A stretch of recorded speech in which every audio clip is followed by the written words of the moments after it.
करवीर तालुक्यातील चुये इथले महाडिक गटाचे ग्रामपंचायत सदस्य प्रदीप बाबासो पाटील, लखन पाटील आणि त्यांच्या सहकाऱ्यांनी आज महाडिक गट सोडून आमदार सतेज पाटील यांच्या प्रमुख उपस्थितीमध्ये काँग्रेस पक्षामध्ये जाहीर प्रवेश केला। यावेळी बोलताना आमदार सतेज पाटील यांनी आनंदराव पाटील सुयेकर यांनी गोकुळच्या माध्यमातून जिल्ह्याला दिलेले योगदान अमूल्य असून या गावानं काँग्रेसला नेहमीच ताकद दिली आहे।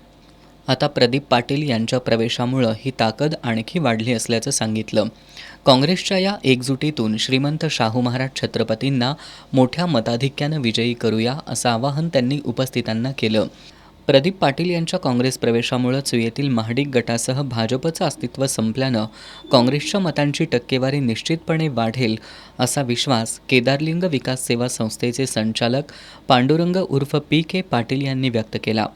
रणजित एकनाथ पाटील यांनी आमदार सतेज पाटील यांच्या नेतृत्वाखाली प्रामाणिकपणे काम करण्याची ग्वाही दिली।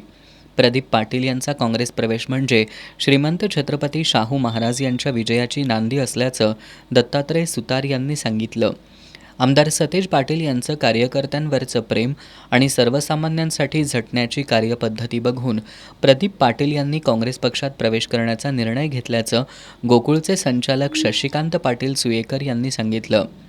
प्रदीप पाटील यांनी इथून पुढे आमदार सतेज पाटील यांच्या नेतृत्वाखालीच कायमस्वरूपी काम करणार असल्याचं सांगितलं।